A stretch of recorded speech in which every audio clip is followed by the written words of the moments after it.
Hii ni Mtoro TV. Wako watu duniani wanaamini kufa ni kuamaama. Kufa ni kuamaama.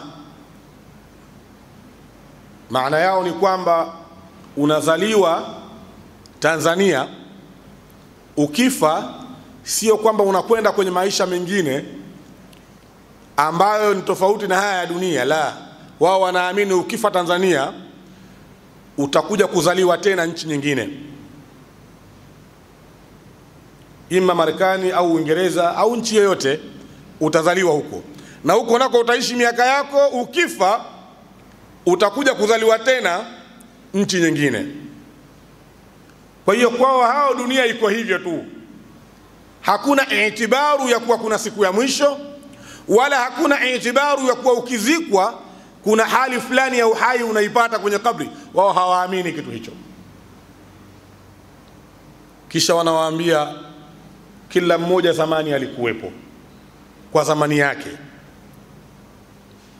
alafu wanasema wewe kaa ufikirie sana kuhusu zamani, utapata hisia kama ulikuwepo. Kaa ufikirie sana kuhusu mambo ya zamani, utajihisi kama vile unayajua. Alafu wanakuambia sio kama unayajua, unayajua tu kwa sababu ulishayapita hayo maisha, kwa sababu kufa ni kuhamahama tu. Ukizaliwa hapa, ukifa utazaliwa nchi nyingine, utakufa hivyo hivyo, dunia inakwenda hivyo. Wanavyoamini wao ndio hivyo. Lakini wengine wakasema kufa ni kumalizika kwa kila kitu. Yani ukishakufa umezimika, kama mauti shajara, kama vile mauti ya mti tu. Mti unapokufa hatuulizani unakwenda wapi, kila mtu anajua unaoza alafu hakuna kitu. Wengine wakaamini hivyo kwamba kufa ni kumalizika kila kitu, ukishakufa hakuna litakaloendelea baada ya kufa. Lakini mitazamo ya Kiislamu, dini yetu na mafundisho tuliyopewa, tumeambiwa kwamba kufa ni intiqalun min halatin ila halatin ukhra. Kufa ni kugura, ni kuhama kutoka katika hali moja kwenda katika hali nyingine. Kabrini kuna uhai mtu anaupata kama uhai wa duniani, atastafidi kwa uhai ule endapo duniani alikuwa mtu wa kheri, na atapata dhiki kwa uhai ule endapo duniani alikuwa ni mtu wa shari. Lakini ukiingia kwenye kabri unaregeshewa ruhu yako na unakuwa ni kiumbe anayesikia, anayeona na anayehisi maumivu.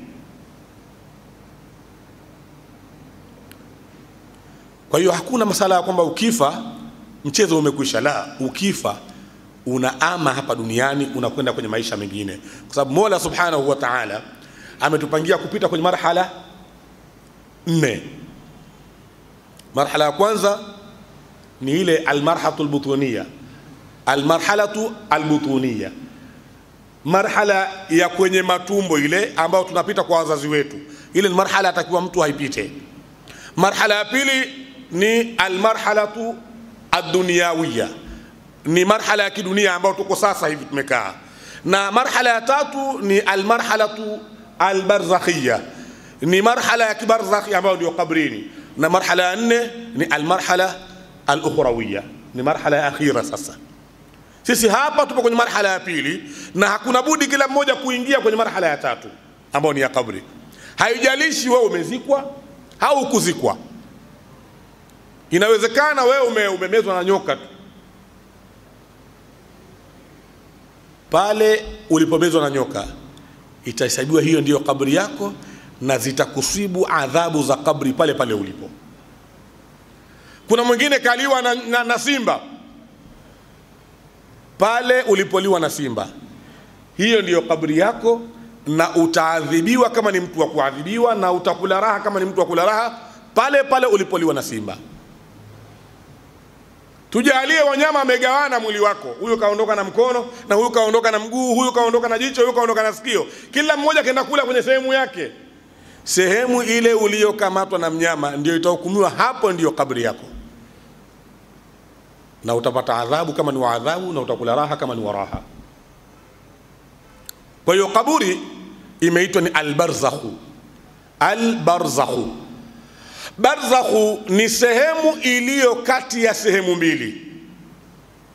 Ni sehemu iliyo kati ya sehemu mbili. Baina aljidari waljidari barzakhun, kati ya ukuta na ukuta, katikati yake kunaitwa barzakhu kilugha. Kaburi haikuitwa barzakhun kwa sababu kuna kuta zile, imeitwa barzakhun ni kwa sababu ni katikati ya sehemu mbili, ni baina al-akhirah wa dunya au baina dunya wal akhirah. Kaburi ni katikati ya duniani na akhira. Ukiwa kaburini hauko duniani na hauko akhira. Na ndio maana mulaqin anasema pale yule mtu wa talaqini, ikiwa umezikwa, anakuambiaje? Hadha awwalu manzilin min manazili al-akhirah, hiki ni kituo cha mwanzo katika vituo vya kwenda akhira. Anayesoma talqini hamwambii mayiti kwamba hapa ni akhira, la, anamwambiaje?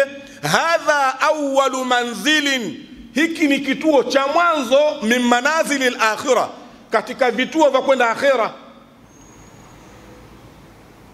Kama unakwenda haji Saudi Arabia, ndege ndio imefika Dubai, kituo cha mwanzo tu, hujafika Saudi Arabia, hujafika mamlaka, hujaingia ardhi tukufu. Hiko ni kituo cha mwanzo tu katika kuelekea al-mamlakatul arabiyyah saudia. Na kabri ni kituo cha mwanzo kwenye kuelekea akhira. Kaburini sio akhira, japokuwa tunajua sisi kwamba tunaambiana mara nyingine kwamba amefariki mashaallah, ameshakwenda akhira. Labda tuseme ameshaelekea akhira, lakini sio ameshakwenda akhira, kwa maana akhira kaburini sio akhira. Kaburini ni kituo cha mwanzo cha kuelekea akhira. Ukiwa kabrini maana yake hauko duniani wala hauko akhira, na ndio maana imeitwa al-barzakhu, maana ni kati ya sehemu mbili. Na Mola amesema kule kwenye suratul Rahman, sio rabbul mashriqain wa rabbul maghribain fabi ayyi ala'i rabbikuma tukadhiban marajal bahrain yaltaqiyani bainahuma barzakhun la yabghiyan. Bainahuma barzakhun, kati ya hiyo bahari mbili kuna barzakhun, kuna sehemu, kuna kizuizi ambayo maji ya huku haingii huku, maji ya huku haingii huku, na hiyo sehemu Mungu kaita barzakhu. Kwa nini? Ipo baina ya vitu viwili. Kaburi ni kituo cha mwanzo katika safari yako ya akhira, hujafika akhira, lakini wakati huo ushaiaga dunia, kwa sababu hauko pia duniani. Kwa yale ni maisha ya tatu katika maisha ambao. Hii ni Mtoro TV.